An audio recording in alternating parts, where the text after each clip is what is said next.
આ મને એમ થાય છે આ રોજ રોજ આ માણસની હાઈટ ઘટતી જાય છે, આ એક દી બધા ફૂટ ના થઈ જાવું તો આ ટ્રેક્ટર ને આ મર્સિડીઝ ને આ ઇનોવા હાંકશે કોણ?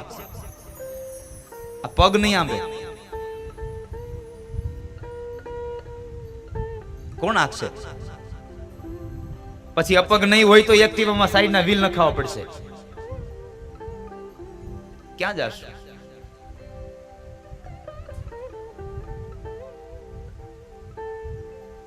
ન ખાવાના પદાર્થો ખાધા.